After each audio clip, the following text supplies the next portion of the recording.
Life को आसान बनाना किसे नहीं पसंद और कौन नहीं चाहता कि उसके जो काम हैं वो झटपट से हो जाएं। तो ऐसे ही अमेजिंग से टिप्स एंड ट्रिक्स आपको मिलेंगे मेरे चैनल मिशी डेली रूटीन पे। तो वीडियो को एंड तक ज़रूर देखें ताकि आप भी इन सारे टिप्स एंड ट्रिक्स से फ़ायदा उठा सकें। तो चलिए जी स्टार्ट करते हैं आज की वीडियो के टिप नंबर 1 से। तो आज की जो वीडियो का टिप नंबर 1 है वो है लेके बॉल पॉइंट से। तो क्या होता है कि हमारे घरों में बॉल पॉइंट्स का तो यूज़ हम करते भी हैं और बच्चे भी अक्सर करते हैं। तो क्या होता है कि बच्चे अपने हाथों पे बॉल पॉइंट्स लगा लेते हैं या किसी भी और जगह पे बॉल पॉइंट का यूज़ कर लेते हैं। तो ऐसे में क्या होता है कि इसको रिमूव करना ऑन द स्पॉट बहुत ज़्यादा मुश्किल हो जाता है। तो आज की वीडियो में ना मैं आपको यही बताऊंगी कि किस तरह आप बॉल पॉइंट के जो मार्क्स हैं ना उनको अपनी बॉडी या हाथों से या बाजू पे जहाँ पे भी बच्चे लगा लेते हैं ना आप उसको इजीली रिमूव कर सकते हैं। तो इसके लिए आपको क्या चाहिए, इसके लिए आपको चाहिए कोलगेट। और कोशिश करें अगर आपके पास वाइट वाला कोलगेट है तो वो बेस्ट है। अगर नहीं है तो कोई सा भी कोलगेट अगर आपके पास है या टूथपेस्ट कोई सा भी है तो वो आप यूज़ कर सकते हैं।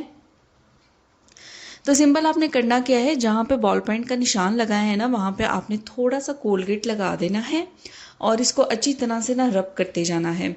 अच्छा, जो वाइट वाला कोलगेट होता है ना उसके अंदर ये अमेजिंग प्रॉपर्टीज़ होती है, वो स्टेन्स को मार्क्स को रिमूव करती है। तो मैं अच्छी तरह से ना 5 से 6 मिनट के लिए इसको इस तरह से ना रब करती जाऊंगी। तो इसकी जो प्रॉपर्टीज़ है ना वो क्या करेंगी कि जहाँ पे भी बॉल पॉइंट के मार्क्स है ना उसको रिमूव कर देंगी। तो 5 से 6 मिनट के लिए ये देखें, मैं आपको थोड़ा सा स्क्रैच करके दिखाती हूँ टूथपेस्ट। तो नीचे आपको बहुत ही कम यहाँ पे बॉल पॉइंट का निशान नज़र आएगा। तो इसको मज़ीद थोड़ा सा मैं रब कर लूँगी तो ये तकरीबन ख़त्म हो जाएगा ये मार्क। तो देखिए टूथपेस्ट को यूज़ करके ना आप अगर बच्चे कहीं पे भी अपनी बॉडी पे बॉल पेंट्स लगा देते हैं, उसके मार्क्स लगा लेते हैं, तो इजीली आप कोलगेट का यूज़ करके उन मार्क्स को रिमूव कर सकते हैं। तो मैं उम्मीद करती हूँ कि ये टिप आपके बहुत ज़्यादा काम आएगा। तो चलिए जी देख लेते हैं आज की वीडियो का नेक्स्ट टिप। अच्छा जी, हावन दस्ता या दोरी डंडे का यूज़ भी हर घर में होता है। तो इसको यूज़ करने का ना मैं आपको एक अमेजिंग सा टिप बताऊंगी। अगर आप वो कर लेंगे ना तो बहुत ज़्यादा फ़ायदा होगा। तो आपने क्या करना है, ले लेना है कोई सा भी मोटा कपड़ा या किचन टॉवल ले लें और उसकी ना डबल आपने तह लगा देनी है।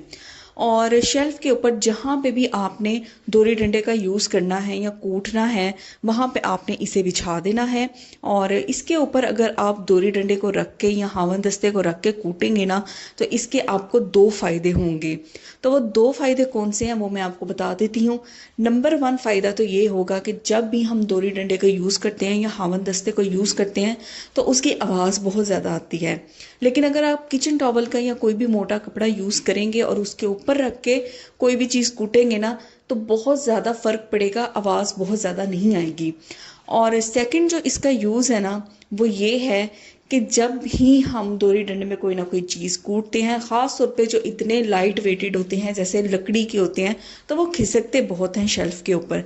अगर आप कपड़े के ऊपर या किचन टॉवल के ऊपर रख के इसे कूटेंगे ना तो ये बिल्कुल भी नहीं खिसकेगा। तो उम्मीद करती हूँ ये टिप आपको पसंद आया होगा। तो चलिए चलते हैं जी, देख लेते हैं आज की वीडियो का टिप नंबर 3। तो आज की वीडियो का जो टिप नंबर 3 है वो ग्लासेस को लेके है। और आपने देखा होगा कि ग्लासेस तो आजकल हर घर में लगे हुए हैं, बच्चों को भी लगे हुए हैं, बूढ़ों को भी और यंग पर्सन्स को भी। तो क्या होता है कि अक्सर जो ग्लासेस होती हैं ना उनका ये जो इनर वाला पोर्शन होता है जो हमारे नाक के ऊपर आता है वो स्टील का होता है या थोड़ा बहुत रबड़ का होता है, जिसकी वजह से हमें रैशेज होना स्टार्ट हो जाते हैं। ख़ास तौर पे जब पसीना आता है फेस के ऊपर तब तो बहुत ज़्यादा चुभन भी होती है और रैशेज भी होना स्टार्ट हो जाते हैं। अगर ये प्लास्टिक की हो ना, जैसे आपको मेरी ग्लासेस के नज़र आ रहे हैं, तो फिर तो ये इतनी ज़्यादा रैश नहीं करते और ना इरिटेशन कॉज करते हैं। लेकिन अगर आपके स्टील के हैं या आपके रबर के हैं तो उसको आप किस तरह से हल कर सकते हैं इस मसले को, आपने ले लेना है थोड़ा सा टेल्कम पाउडर। तो हमारे घर में जो भी टेल्कम पाउडर होता है हमने वो ले लेना है और थोड़ा थोड़ा करके ना हमने इसको अप्लाई कर देना है। तो मैं अभी आपको दिखाती हूँ कि किस तरह से आप ग्लासेस के ऊपर अप्लाई करेंगे। तो इस तरह चुटकी में ना आपने थोड़ी सी क्वांटिटी ले लेनी है टेल्कम पाउडर की, और जो हिस्सा हमारे नाक के ऊपर आता है यानी जो इसका इनर पोर्शन है जहाँ रबर होता है या स्टील का वो बना होता है वहाँ पे आपने ना इसे थोड़ा सा अप्लाई कर देना है। तो ये इतना अच्छा लुब्रिकेंट है ना, इससे क्या होता है कि जो ग्लासेस है ना आपकी, एक तो वो आपके फेस के ऊपर ना रैशेस कॉज नहीं करेंगी आपके नोज़ वाले एरिया पे, और दूसरा ये है कि जब आपको पसीना आएगा और गर्मी वगैरह से ये खिसकेंगी भी नहीं। तो ये बहुत ही ना अमेजिंग सा टिप है। अगर आपको ग्लासेस लगे हुए हैं और आपको ये प्रॉब्लम फेस करनी पड़ रही है तो एक दफ़ा ना आप इस टिप को ज़रूर आजमाएं। यकीनन मैं उम्मीद करती हूँ कि आपका जो मसला है ना वो इस टिप से ना ज़रूर हल हो जाएगा। तो अगर आप अभी तक मेरी वीडियो देख रहे हैं तो मेरी वीडियो को लाइक ज़रूर करें। तो चलते हैं जी आज की वीडियो के टिप नंबर 4 की तरफ। तो आज की वीडियो का जो टिप नंबर 4 है वो है मोबाइल फ़ोन को लेके। तो अक्सर क्या होता है ना कि हम मोबाइल फ़ोन इतना यूज़ करते हैं, खाना खाते हुए, खाना बनाते हुए, कोई भी काम करते हुए हम मोबाइल फ़ोन को कंटिन्यूसली यूज़ कर रहे होते हैं। तो इसकी जो स्क्रीन है ना उसके ऊपर हर तरह के हाथ हम लगाते हैं, जिसकी वजह से वो बहुत ज़्यादा डर्टी हो जाती है, गंदी हो जाती है। प्लस इसके ऊपर ना एक आप कह लें जैसे ऑयल ऑयल सा है वो भी आना स्टार्ट हो जाता है, क्योंकि हम कुकिंग करते हुए भी यूज़ करते हैं और खाना खाते हुए भी इसको यूज़ करते हैं। तो इसको ना आपने घर में ही मौजूद जो आप परफ्यूम यूज़ करते हैं ना, कोई भी परफ्यूम जो आप यूज़ करते हैं उससे हम इसको बड़ी अच्छे तरीके से क्लीन कर लेंगे। तो परफ्यूम के अंदर ना होती है अल्कोहल, और हमें पता है कि हम हर तरह के हाथ अपने मोबाइल के ऊपर लगा रहे होते हैं, जिसकी वजह से मुख्तलिफ़ किस्म के जो जरासीम हैं वो भी मोबाइल की स्क्रीन के ऊपर आते हैं। तो वो कहते हैं ना कि एक बात है कि टॉयलेट सीट से ज़्यादा जर्म्स होते हैं मोबाइल स्क्रीन के ऊपर। तो थोड़े से ना ड्रॉप्स इस तरह से हम स्प्रे कर देंगे परफ्यूम के, क्योंकि इसके अंदर अल्कोहल भी है, तो ये बहुत ज़बरदस्त तरीके से क्लीन करेगा। तो इस तरह फिर कोई सा भी क्लीन टिश्यू पेपर लेके अच्छी तरह से हमने जो मोबाइल की स्क्रीन है उसको वाइप आउट कर लेना है। परफ्यूम यूज़ करने का आपको एक तो ये फ़ायदा होगा कि आपका मोबाइल भी क्लीन हो जाएगा, प्लस जो इसके ऊपर जर्म्स होंगे ना वो भी ख़त्म हो जाएंगे, क्योंकि इसके अंदर अल्कोहल की क्वांटिटी होती है। तो एक दफ़ा तो मैंने परफ्यूम लगा के अच्छी तरह से इसको टिश्यू से क्लीन कर लिया है। अब मैं क्या करूँगी कि थोड़ा सा टिश्यू को ना मैं वेट करूँगी, बहुत ज़्यादा नहीं बल्कि थोड़ा सा आपने टिश्यू को वेट कर लेना है, और एक दफ़ा फिर आपने इसको इस तरह से क्लीन कर लेना है, पूरा इसको वाइप आउट कर लेना है। पहले आप परफ्यूम लगाएंगे और उसको टिश्यू से क्लीन करेंगे, उसके बाद आपने टिश्यू को थोड़ा सा गीला करना है और इस तरह से मोबाइल स्क्रीन के ऊपर आपने इसको वाइप आउट कर देना है। तो मैं आपको एंड रिजल्ट दिखाती हूँ कि देखें आपकी जो मोबाइल की स्क्रीन है ना वो चमक उठेगी, किसी भी किस्म का दाग आपको इसके ऊपर नज़र नहीं आएगा और जर्म फ्री भी हो जाएगा। तो आप ना इसको वीक में 1 या 2 दफ़ा रेगुलरली आप परफ्यूम से अपने मोबाइल की स्क्रीन को क्लीन करेंगे ना, तो ये बिल्कुल भी आपके मोबाइल को नुकसान नहीं देगा, बल्कि आपके मोबाइल की स्क्रीन को चमका छोड़ेगा। तो मैं उम्मीद करती हूँ कि ये टिप आपको बहुत ज़्यादा फ़ायदा देगा, इसको ज़रूर आपने फॉलो करना है। तो देख लेते हैं आज की वीडियो का नेक्स्ट टिप। अच्छा जी, तो आज की वीडियो का जो नेक्स्ट टिप है ना वो हरी मिर्चों को लेके है। तो हरी मिर्चें भी हर घर में यूज़ होती हैं, कुकिंग करते हुए हम इसको लाजमी यूज़ करते हैं। तो अक्सर क्या होता है कि जब हम हरी मिर्चों को काट रहे होते हैं, ज़्यादातर फीमेल्स जो होती हैं वो कटिंग बोर्ड का यूज़ नहीं करती। जब उन्होंने हरी मिर्ची काटनी होती हैं तो वो जस्ट हाथ में पकड़ती हैं और छुरी की मदद से उसको सालन के ऊपर काटना स्टार्ट कर देती हैं।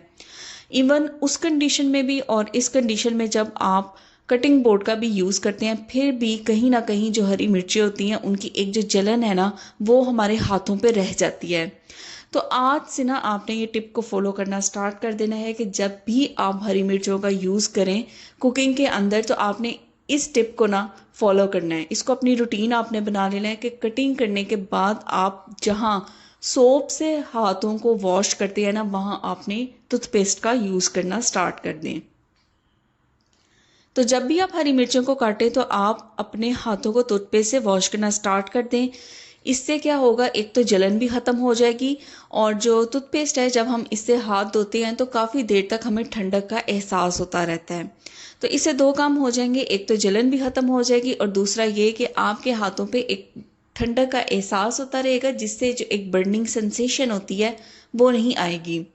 तो आज से अपनी रूटीन बना लें कि जब भी आप हरी मिर्चों का यूज़ करें तो हम हाथ तो धोते ही हैं ना, तो हम साबुन से धोते हैं या हैंड सोप से धोते हैं, वहाँ आप पेस्ट से धोना स्टार्ट कर दें। तो आप यकीन करें आपके हाथों पे जलन नहीं आएगी, महक भी अच्छी रहेगी और आपके हाथ जो हैं वो ठंडक भी महसूस करते रहेंगे। तो मैं उम्मीद करती हूँ कि ये टिप भी आपके बहुत काम आएगा और आपके हाथों को भी महफूज रखेगा। तो देख लेते हैं आज की वीडियो का टिप नंबर नेक्स्ट।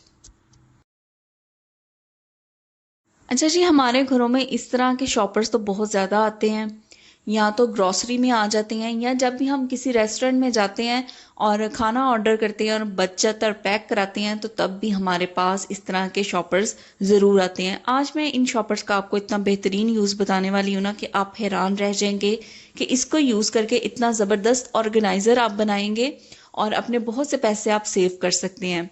तो देखिए, सबसे पहले इसका जो ऊपर वाला पोर्शन है ना, उसको मैं इतनी चौड़ाई में ना कट कर लूँगी, और किसी वीडियो में मैं इसको भी यूज़ करके दिखाऊंगी कि आप इसको भी ना फेंके, इसको भी आप यूज़ कर सकते हैं। तो फिलहाल मुझे इसका जो नीचे वाला पोर्शन है वो चाहिए। तो नीचे वाला पोर्शन सेपरेट हो गया है ना, तो अब इसके जो चारों कॉर्नर्स हैं उनको मैं अच्छी तरह से ना कट लगा लूँगी। तो जो चारों इसके जो एंड्स हैं ना, कॉर्नर्स हैं, वहाँ पे ना अच्छी तरह से ना आपने ना इसके ना कट लगा देने हैं। और कट लगाने के बाद ना बस हमने ना अच्छी तरह से ना इनको अंदर की तरफ ना फोल्ड करना है। तो ये आपने ख्याल रखना है कि जो आप कट्स लगाए ना वो इक्वल साइजेस के हों, क्योंकि हमने इसके जब फोल्ड करना है ना तो वो ऊपर नीचे हमारा ऑर्गेनाइजर ना बने। तो ये देखिए, इस तरह से ना इसको तिकोन बना के मैंने अंदर की तरफ फोल्ड कर लिया है। तो ये एक जो फ्लैप है ना वो मैंने आपको करके दिखाया है। तो जितने इसके जो चारों फ्लैप्स हैं ना, दो छोटे साइज के होंगे और दो ये देखें बड़े साइज के बनेंगे, उनको सेम आपने इसी तरह से ना अंदर की तरफ ना फोल्ड करते जाना है। तो ये देखिए, इसकी मैं सेम उसी तरह से तिकोन बना लूंगी और इसको भी ना अच्छी तरह से अंदर की तरफ फोल्ड कर लूंगी। तो जहां से मुझे लग रहा है कि थोड़ा बहुत जो कॉर्नर्स का साइज इक्वल नहीं था, वहां पे मैंने थोड़ा सा और कट लगा के तो उनको इक्वल करके इस तरह से मैंने एक बॉक्स सा बना लेना है। अच्छा, अगर आपके पास गत्ते का कोई पीस हो ना, तो वो आप अगर इसकी बेस पे नीचे रख देंगे ना, तो उससे ना इसकी जो बेस है ना वो और ज़्यादा मजबूत हो जाएगी। अब मैंने इनको अच्छी तरह से ना टेप से ना मैं इनको जोड़ लूँगी। अगर आपके पास स्टेपलर है ना, तो आप स्टेपलर से अच्छी तरह से इसको पिन लगा के तो इसके जो फ्लैप्स हैं, ये ओपन एंड्स है ना, उनको अच्छी तरह से ना आप जोड़ सकते हैं। तो मेरे पास फ़िलहाल ना स्कॉच टेप अवेलेबल थी, तो मैं इसी से ना आपको करके दिखाऊंगी कि किस तरह मैं इसको ना, ये देखें, सारे इसके जो कॉर्नर्स है ना उनको अंदर की तरफ फोल्ड करके मैं अच्छी तरह से मैंने ये टेप लगा दी है। और इसकी जो बेस है ना, बेस पे भी मैंने स्कॉच टेप लगाई है ताकि नीचे से ना ये थोड़ा सा मजबूत रहे। अब ये इतना ज़बरदस्त ऑर्गेनाइज़र बन के तैयार हुआ है ना। तो देखिए, जितनी भी मेरे घर में सॉक्स है ना उनको मैं इस तरह से फोल्ड करके, और इनको मैंने फोल्ड किस तरह किया हुआ है वो भी मेरी एक वीडियो में मैंने आपसे टिप शेयर की हुई है कि किस तरह सॉक्स को फोल्ड किया जाए। तो ये देखिए, इस ऑर्गेनाइज़र के अंदर मैंने रख दी है। अब ये इतना कन्वीनियंट है ना, आप इसे इजीली हैंडल कर सकते हैं और आप इसे किसी भी कैबिनेट में रखेंगे ना, तो आपकी जो स्टोरेज स्पेस है ना उसको भी ये बहुत ज़्यादा कम यूटिलाइज करेगा और काफ़ी ज़्यादा सामान आपका इसके अंदर आ जाएगा। तो चलिए देख लेते हैं जी आज की वीडियो का लास्ट टिप। तो किचन में कुकिंग करते हुए ना, जब भी हम कुकिंग करते हैं तो अक्सर औकात ऐसा होता है कि जो ऑयल की छींटे होती हैं ना वो हमारे हाथ पे या बाजू पे पड़ जाती हैं, जिसकी वजह से हमें जलन होना शुरू हो जाती है और वहाँ पे एक निशान सा रह जाता है, एक ज़ख़म सा बन जाता है। तो उस ज़ख़म को ख़त्म करने के लिए ना मैं आपको एक बहुत ही ज़बरदस्त सी होम रेमेडी बताने वाली हूँ, जिसको यूज़ करके ना आप इस मसले को हल कर सकते हैं। तो आपने ना कोई सी भी एक कटोरी ले लेनी है और उसके अंदर ना आपने थोड़ा सा ना कुकिंग ऑयल ऐड कर देना है। तो जो भी कुकिंग ऑयल आप यूज़ करते हैं ना वो उसके अंदर आपने ऐड कर देना है। और हाफ़ टी स्पून के करीब ना यहाँ पे मैंने नमक लिया है। और इन दोनों चीज़ों को ना अच्छी तरह से ना मैं फिंगर की मदद से ही इसको मिक्स कर लूँगी, क्योंकि बिल्कुल थोड़ी क्वांटिटी है तो स्पून से मिक्स करने की ज़रूरत नहीं। तो जस्ट मैंने इसको फिंगर से अच्छी तरह से ना इन दोनों चीज़ों को ना मिला दिया है। तो ये एक सफूफ सा एक मिक्सचर सा बन के तैयार हो गया है। अब आपने क्या करना है कि जहाँ पे भी आपको तेल की छींटों का निशान है वहाँ पे आपने इस मिक्सचर को अप्लाई कर देना है। तो ये देखिए, फिंगर की मदद से ही ना मैं थोड़ा थोड़ा सा लूँगी ये मिक्सचर, और जहाँ पे आपको इस तरह ऑयल की छींटे का निशान पड़ा है ना वहाँ पे आपने इसे अप्लाई कर देना है और थोड़ी देर के लिए ना रब करना है। तो 2 या 3 दिन आप इसे यूज़ करेंगी ना तो आप देखेंगी वाज़िया फ़र्क कि बहुत हद तक ना ये जो जले का निशान है ना ये ख़त्म होना स्टार्ट हो जाएगा। तो ये बहुत ही ज़बरदस्त सी ना होम रेमेडी है। तो अगर आपको भी इस तरह चीटे का कोई निशान है ना तो आप उस तरह इसको ये रेमेडी यूज़ करके ख़त्म कर सकते हैं। तो मैं उम्मीद करती हूँ कि आपको मेरी आज की वीडियो पसंद आई होगी। तो वीडियो पसंद आई है तो इसको शेयर करें, लाइक करें, चैनल पर नए हैं तो चैनल को सब्सक्राइब करें। अल्लाह हाफिज़।